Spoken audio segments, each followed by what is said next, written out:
If you've been scouring the social medias here in 2026, there's a chance you've encountered some people out there sharing this little infographic labeled About Me video games. It's pretty self-explanatory. There's 20 different categories: favorite game, best story, favorite art style, and so on. You fill each one in with your game of choice and then post your gaming taste to the World Wide Web to be judged. Naturally, I filled one out myself, and me being me, I am here today to tell you the reasoning behind my picks in excruciating detail. I also left a link to the blank template in the description so you can also join in on the fun. In the meantime, here's what I picked for my 20 About Me video games. Let's start off with Best Retro Game. This was kind of a hard one. I'm a perpetually nostalgic person, so naturally most of my favorite games are going to be considered retro.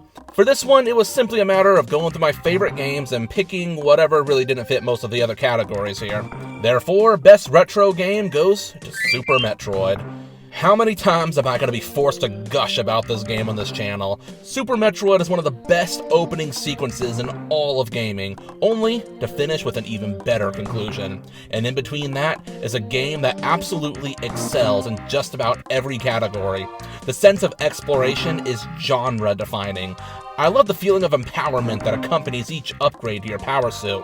The graphics are colorful and vibrant, and the music goes anywhere from moody and atmospheric to heroic and melodic. And despite the lack of cutscenes or dialogue, the game still manages to tell a very effective story just with its environments and set pieces. This isn't just my pick for Best Retro Game, this is my pick for the best game on the Super Nintendo, and the best game in the Metroid series, and, dare I say it, maybe even the best game of the 20th century.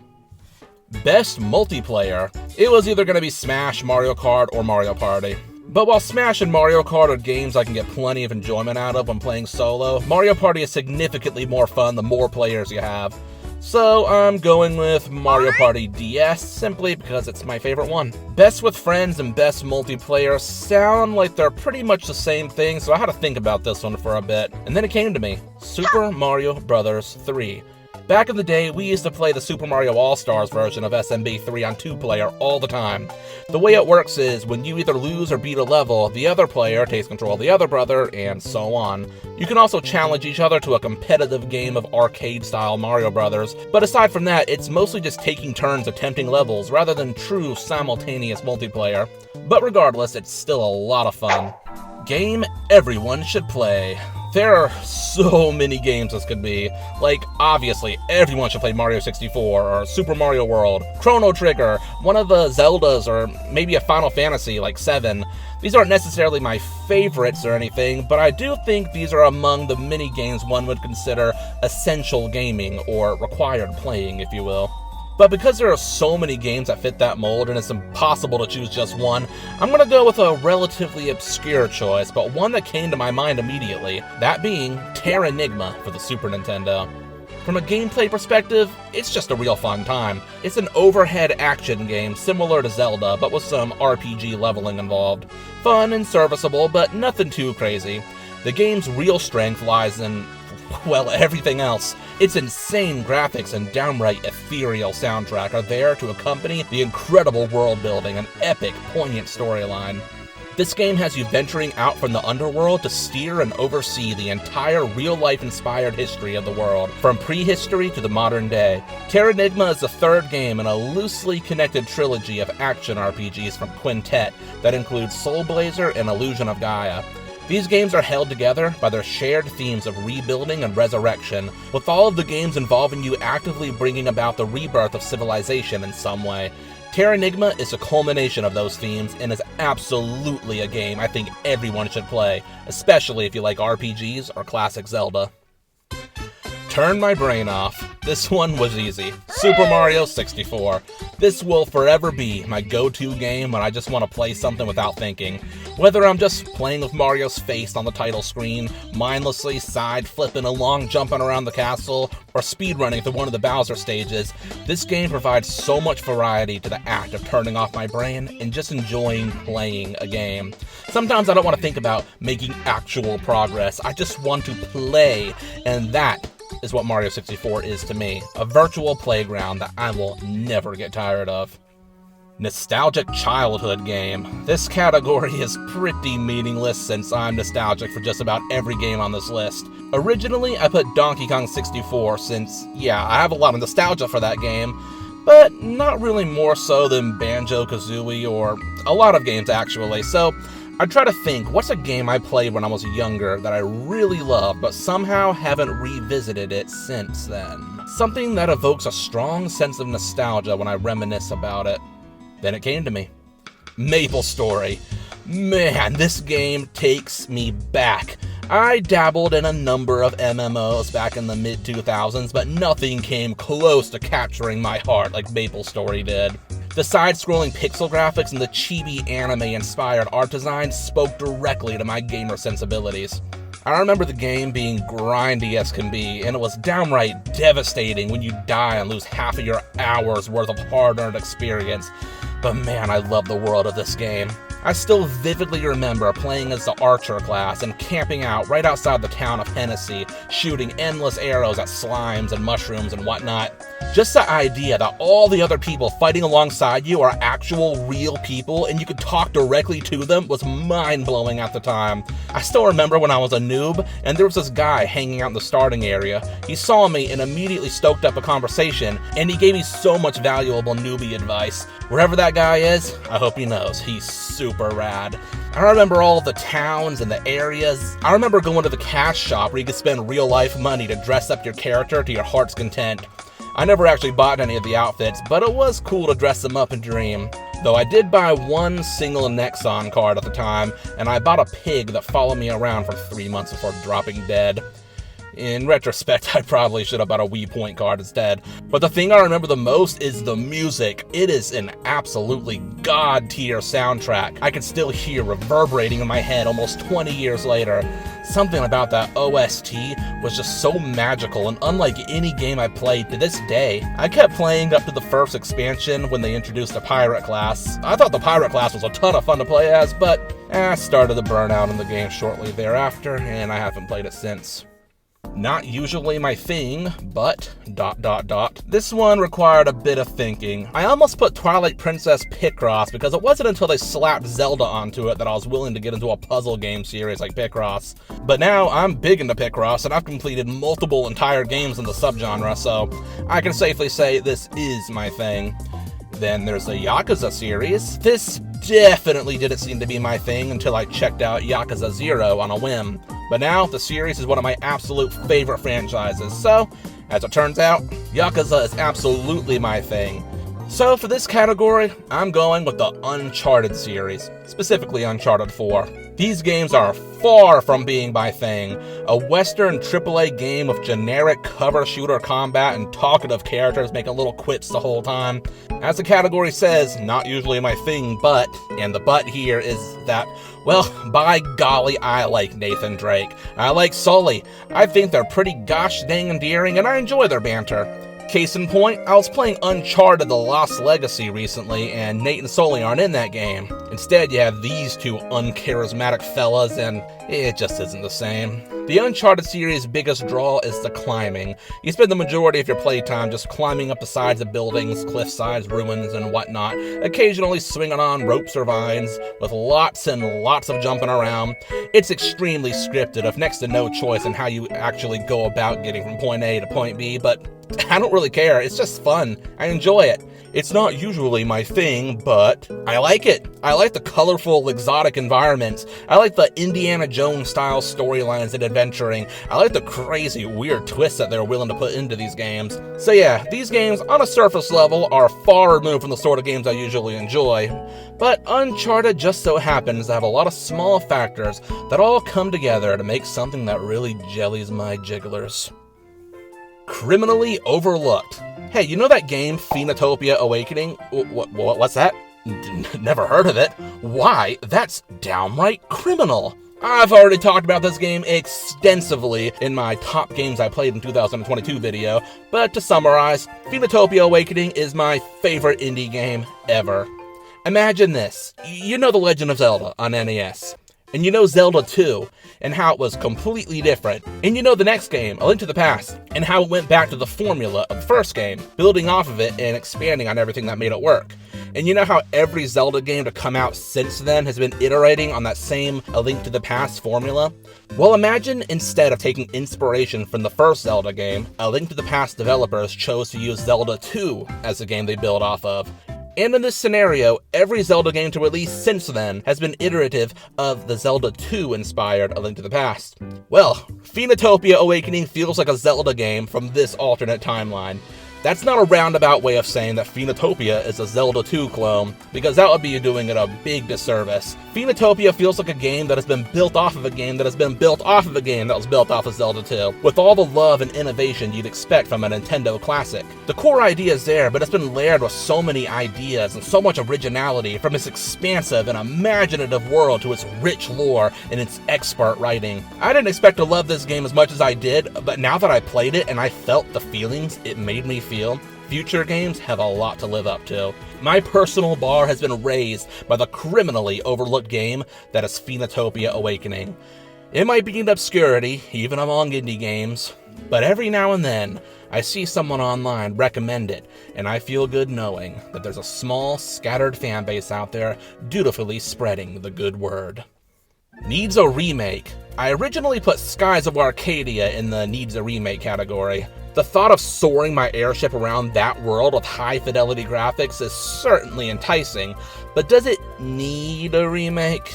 Nah, the original game was great. A simple HD remaster would be just the thing to fix up any little issues that that game had. Another choice would be Final Fantasy IX. For years, we've basically known for a fact that the remake is, or at least was, in development, and I'll continue on hoping for its reveal every time there's a Nintendo Direct or State of Play or whatever.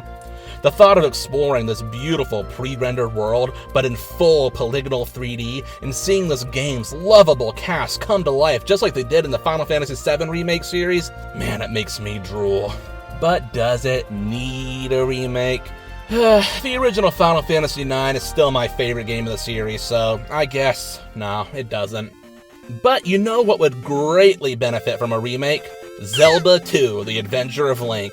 Yeah, we're talking about Zelda 2 again. I made an entire video about this a few years ago, calling it the best worst Zelda. The best because it's a very fun game with a big world to explore and addictive RPG leveling, but also the worst because, man, what a grind this game is. Not to mention the difficulty in the last few areas is ramped up so high that it's downright cruel. Imagine a remake that not only smooths everything out, but also expands on the game. Like, there are so many towns in the game, but they're all just really boring and samey. A remake could give each town its own culture, give NPCs more flavorful dialogue, maybe even throw in some side quests here and there, give Error a backstory. And while I'm dreaming, why not expand the palaces beyond simple mazes full of locked doors, but also incorporate some traditional Zelda-style puzzles and item usage? There are so many possibilities. And the graphics, if they ever did remake this game, please let Lizard Cube handle it. Just look what they did at the Wonder Boy 3 remake. The thought of Zelda 2 getting the same treatment is almost too much for my brain to handle. In the meantime, we'll always have the excellent Phoenotopia Awakening as an homage to Zelda 2. At this point, when I think of the potential Zelda 2 remake, my mind always drifts right back to Phoenotopia. Favorite art style? Well, I could have used Wind Waker in so many of these categories, and it pains me not to call it my favorite art style because, well, it is. But I'm only going to use each game once, and there's still a much more fitting category for that game. So I'm going to go with the absolutely beautiful Wonder Boy The Dragon's Trap remake. I mean, just look at this game. Every screenshot is like a work of art. Like, I'd be happy to use basically any part of this game as a desktop wallpaper or something. One of my favorite parts of the game is how you can swap between the original Sega Master System graphics and the new hand-drawn art style on the fly. Whenever I play this game, I'm constantly going back and forth between graphical styles, and it never ceases to impress me with just what an amazing job they did in reimagining those old simple graphics. It's just such a nice looking game. Underrated. It's hard to believe that there's a mainline Zelda title that basically nobody talks about, but here's Four Swords Adventures. Whenever this game is brought up, it's just to talk about how cumbersome and expensive it is to play it. I mean, you need 4 Game Boy Advances, 4 link cables, and 4 people that are all willing to get together and play. Therefore, I rarely see anyone who's actually played the game. Did Did everyone just forget that there's a single-player option? In fact, I've beaten this game a bunch of times since it came out, and I've never once experienced it in multiplayer. And this isn't like Triforce Heroes, where the single player was tacked on and it was extremely clunky and unfun to play. And it's not like the original Four Swords, which was a glorified spin-off featuring a small collection of randomly generated levels you're expected to play over and over with your friends. I feel like there's a lot of misunderstandings about what Four Swords Adventures actually is. Forget the whole multiplayer aspect. Four Swords Adventure is a full-featured Zelda, complete with towns and dungeons, lots of characters and puzzles, an original storyline, and an incredible soundtrack. The only difference between this game and other 2D Zelda games is the fact that it's level-based rather than having a single interconnected world, and the fact that you control 4 links simultaneously, or separately depending on the situation. With a flick of the C-stick, you can arrange the 4 links into a variety of formations, each with their different uses. This is cool for puzzles, but it also serves to create some truly epic and chaotic gameplay moments. Throw in some fun items, a bunch of really cool boss battles, and an art style that looks especially great in motion with cool graphical effects and a dynamic camera, and you've got yourself a truly great game. This is one of my favorite games in the Zelda series, and it pains me to see how underrated it is, all because people have gotten the wrong idea of what the game actually entails. If you're a Zelda fan and you still haven't played Four Swords Adventures, then doing so should be your top priority. Best soundtrack? It is incredibly unfair to ask me what my favorite soundtrack is. How am I even supposed to choose? I mean, I could say Smash Ultimate, Fiat Rhythm, or even Guitar Hero 3 if I wanted to cheat, but nah, that's too easy. Koji Kondo is undoubtedly my favorite composer, so I could go with one of his games, but picking a favorite out of all of his Mario and Zelda games is still incredibly difficult. Nobuo Uematsu's Final Fantasy soundtracks are all pretty amazing, with Final Fantasy IX in particular being my favorite of the bunch. But is it the best soundtrack? I could pick a wild card and go with Monster Boy and the Cursed Kingdom, which has a downright incredible track list, with some of the most talented and legendary composers in the industry contributing to it. But going over all these categories, I couldn't help but notice the most glaring omission. There's no Paper Mario games! And so, I'm going with Paper Mario for best soundtrack. There is not one song in this entire game that isn't instantly hummable, or that you can't mentally trace back to his in-game location within milliseconds of hearing the song. I don't know, call me nostalgic, but just listening to any song from this game brings joy to my heart in a way few other games do. Overhated, not overrated, overhated. There are a lot of games that get way more hate than they deserve. Donkey Kong 64, in my opinion, is a phenomenal game, absolutely bursting with character and charm. With a soundtrack so good, I own it on vinyl.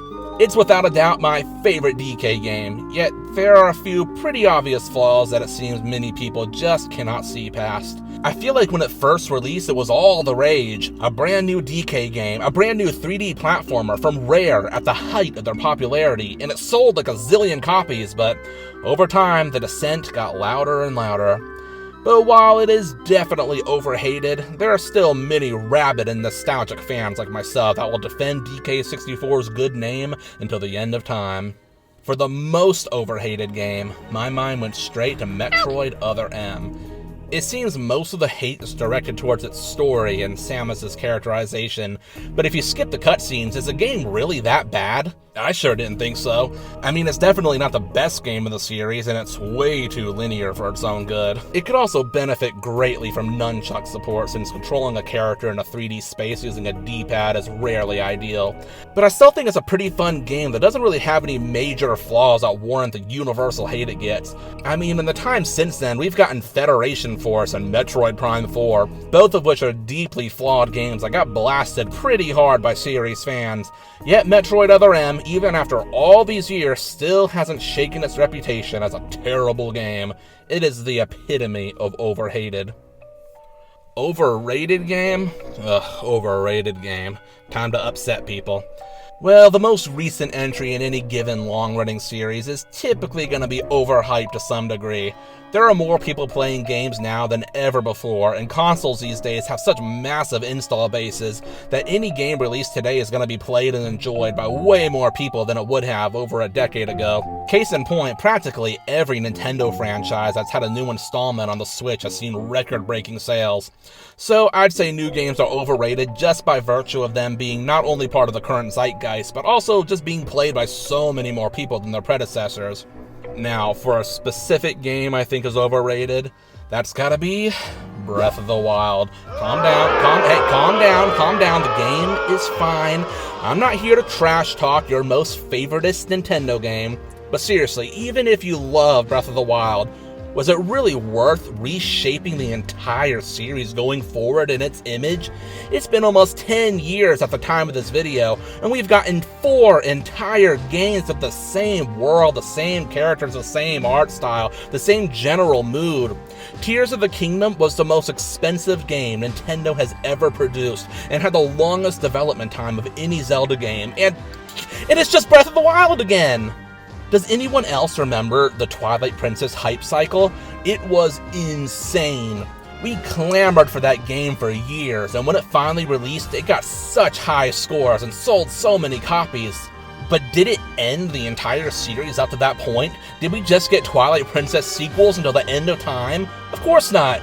How do you have such a long, storied franchise with so many varied installments released over the course of decades, then abruptly stop the momentum just because the newest game happened to get disproportionately popular? I once heard someone refer to Tears of the Kingdom as Zelda 2. There are now people out there who don't even know there are like 20 other games in the franchise. So don't get me wrong, I'm not saying Breath of the Wild is overrated because I'm a contrarian or I hate the game or whatever. I wouldn't have sunk hundreds of hours into the main Breath of the Wild duology if I hated the games. But seriously, an entire 25% of the franchise's 40-year history has been dedicated to Breath of the Wild and its offshoots, so yeah, I'd call it overrated. But you know what? If anything, this Breath of the Wild situation has made me a more empathetic person. Let's look at what happened with the Resident Evil games, if you don't mind me going on a bit of a side tangent here.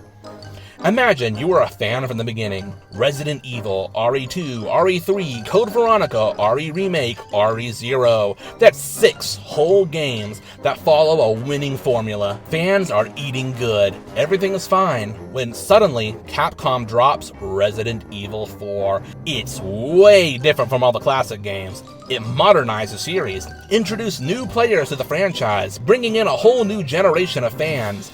And in the decades since, there has never once been a single new Resident Evil game in the classic style. And yet, the franchise is going stronger than ever with hit after hit. Fans and critics alike are extremely happy, but what about the fans of the first 6 games? You know, the originals.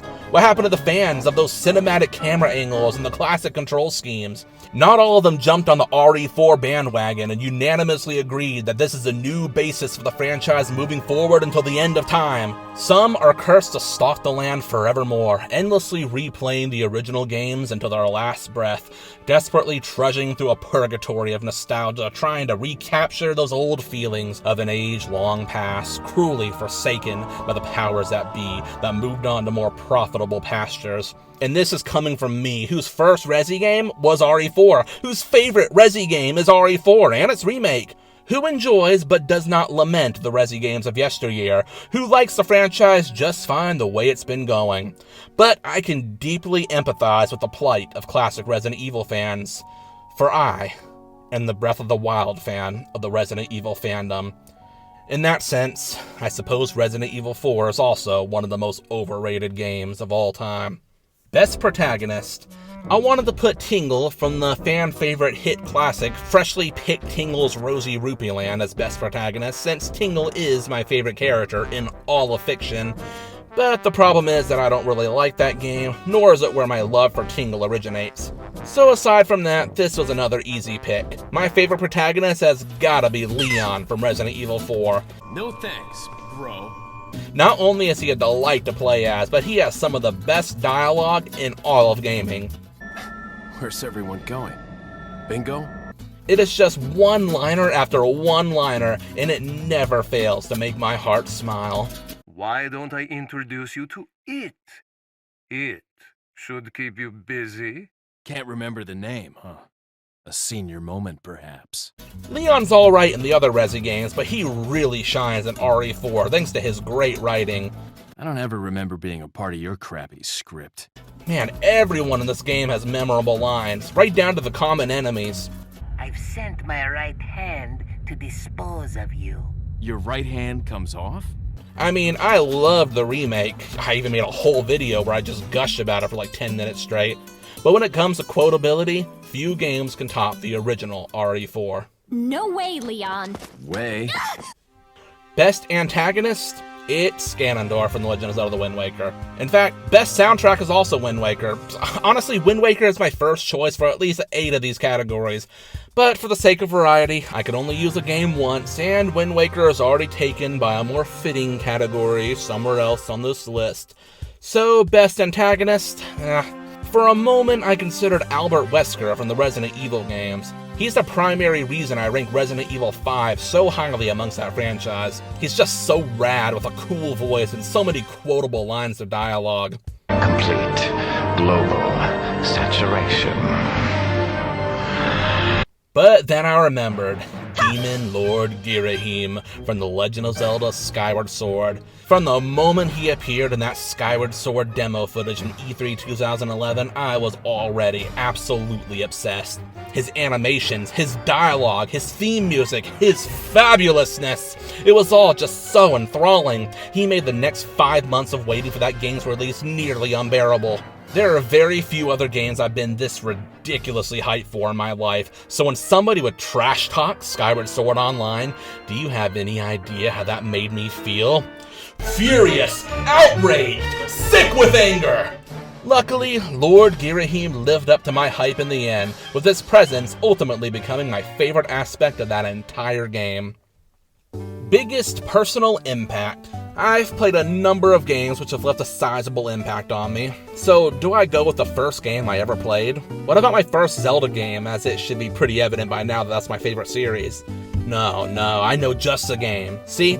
I played Pokemon Blue back in the day, and I have a lot of nostalgia for it. The Kanto region and its Pokédex will forever be ingrained in my head, especially thanks to the Pokemon fever that was running rampant at the time, what with the anime, movie, merch, and all the great spin-off games. But Pokemon Blue itself, it's hard to believe it now, but I just wasn't into RPGs back then, and I never stuck with it until the end. I wouldn't try the mainline series again until Pokemon Sapphire. By then, I was way more into RPGs, but despite that, I still just couldn't get into the game. Was it the lack of engaging storyline, the simplistic gameplay? Either way, I didn't make it very far. And then came Pokemon Pearl, which I actually bought on launch day after being hyped up by Nintendo Power. And guess what? Same story as always, I couldn't get into it. Even worse, I paid full price for a new copy. But then, something unexpected happened about a month later in the form of a delightful little baby kitty cat who spawned into my life. Tiny as he was, he immediately took a liking to curling up on my shoulder while I gamed, to watch the screen until he fell asleep. It was then that I gave Pokemon Pearl another try, as I didn't really have many other DS games and I figured he would enjoy watching the DS screens. And that he did. And so every day it was me, Pokemon Pearl, and a little audience on my shoulder. Who could have guessed that that's what it would take for me to finally get into Pokemon? From then on, I bought the guidebook, I explored every pixel of the Sinnoh region, ultimately spending more hours Pokemon Pearl than I'd spend on any other game to this day. But that wasn't enough. I went back and I played the first 3 generations too, back to back to back. I returned to Sinnoh with Pokemon Platinum a year later, and around the same time I got another cat who I named after a Pokemon without hesitation. My Pokemon fever was so high it broke the Pokethermometer! Fast forward many years later, and I played Pokemon Shining Pearl, which is the most fun I had at the franchise in a very long time. And of course, a much, much larger evolution of that same cat laid in my lap and watched me play every day, just like he did back in 2007. So yeah, I'd say Pokemon Pearl was pretty impactful. Best combat. Best combat? Well, I don't really play a lot of combat-heavy games in general, unless you count turn-based battles or jumping on heads as combat. In most of the games I enjoy, enemies are more of an obstacle to quickly dispatch of or avoid, rather than something that the game puts a lot of focus on. I kinda wanted to put Final Fantasy VII Rebirth in this category, since it's one of the few action RPGs where I truly enjoy the act of fighting enemies, as opposed to something like the Tales of series, where I see battles as something to get past so I can get back to exploring. The Final Fantasy VII Remake series does such a good job at making the battles fun and engaging, encouraging you to constantly swap characters mid-battle, and each character feels very different from each other, which allows every player to choose a party that fits their playstyle. It's a lot of fun, but is it my favorite combat? When trying to think of a game where I actually enjoy battling the enemies and I never get bored of it or start avoiding fights, I settled on The Legend of Zelda: Twilight Princess. This game is the peak of Zelda combat. Fighting in the N64 games can feel a little bit clunky. Wind Waker was a step up in that there was much more incentive to use items in battle, but the only notable addition to swordplay was the parry move. After Twilight Princess, Skyward Sword changed up everything with its motion-controlled swordplay, and modern Zelda is just something entirely different with its constant pausing and weapon swapping.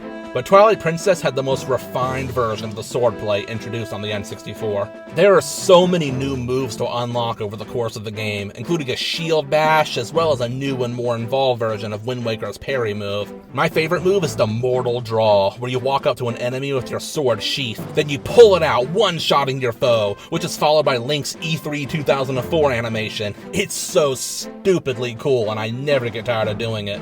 There's even horseback sword fighting in this game, which is super fun the whole 2 times the game actually makes you do it. The only problem I have with the game's combat is that there isn't nearly enough opportunities to take advantage of your expanded moveset. Fighting Dark Nuts in this game is such a delicious treat, but they're so far and few between compared to the million or so Dark Nuts you fight over the course of Wind Waker. Regardless, the combat in this game never stops being a delight. Choosing the best story is a lot like choosing the best soundtrack in the sense that it's incredibly difficult to choose. Ask me every day and I'll come up with a different answer each time. Video games are my favorite medium of storytelling after all. Wind Waker, once again, is an obvious choice, but I also recently replayed Fire Emblem Path of Radiance and was reminded of what a great, well-written storyline that game had. Then there's Persona 4, which had a creative murder mystery that kept me deeply invested throughout the story. But seeing how I've somehow neglected to put Metal Gear or Ace Attorney anywhere on this list, I've got to go for one of those franchises. Phoenix Wright Ace Attorney Trials and Tribulations is a perfect end to the original trilogy, diving into Phoenix's past while also catapulting the overarching story forward to a powerful, crowd-pleasing conclusion. On the other hand, there's the Metal Gear Solid games, which are all about their crazy mind-bending plots. I know Snake Eater is usually seen as the pinnacle of the series and one of the greatest stories ever featured in a video game. At the same time, Metal Gear Solid 2 comes up a lot more often in the modern day due to its story's almost prophetic nature. Then there's Metal Gear Solid 4, which is often seen as a poorly handled, self-indulgent, messy finale to the story that overstays its welcome. And I love it. I don't care what anyone says. I love this game's story. Yeah, it's a bit messy. Yeah, it does go hard into over-explaining every little thing in an attempt to close up even the tiniest of loose ends. But that's all part of its charm. It's an absolutely bonkers story that is so insanely epic, it's a spectacle to behold. Call me easy to please, but the amount of Metal Gear fan service on display here is like a feast for my soul. I love it so much that this is my most replayed game in the series, and every time I finish it, I'm just like, man. If Metal Gear Solid 4 was a movie, it might be my favorite movie. But we'll have to settle with it possibly being my favorite story in a video game.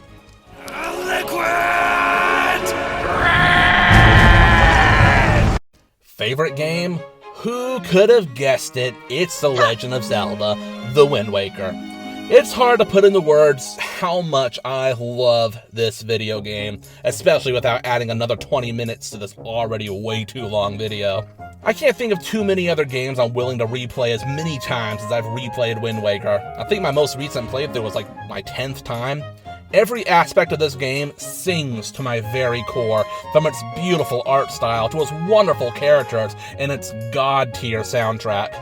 But what I think I love the most is its world.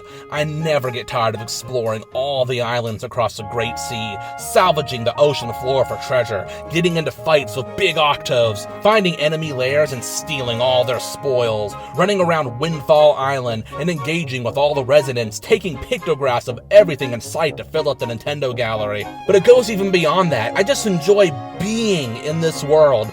I feel more immersed in this game than I do in any other.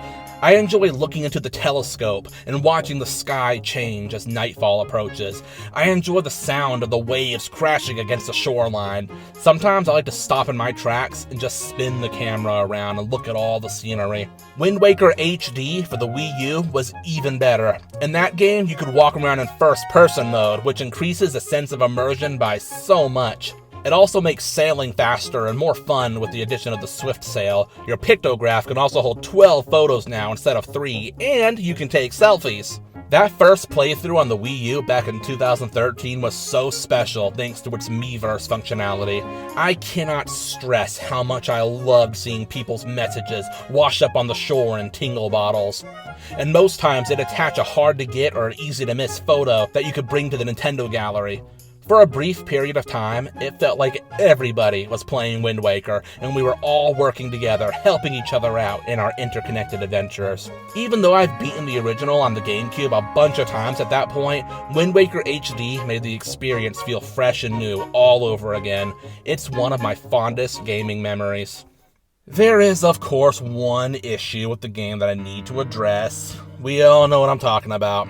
The Triforce Quest. Late in the game, the story grinds to a halt while you're forced to travel to every corner of the globe hunting down Triforce charts, which you have to pay Tingle of all people to get deciphered, so you can find the 8 pieces of the Triforce and finally progress to the end game. Like I said, it's a pretty major fault, and it's no wonder so many people have taken issue with it over the years, because it's just so incredibly fun, and probably the best part of the whole game. Like, just when you think the game is over, you're sent out to experience the greatest sense of adventure you may ever feel in your life. But the problem here is that I can't rate this game any higher. I already have it listed under favorite game. There needs to be something higher, like the extra most bestest game. Wind Waker is the Little Caesars of video games.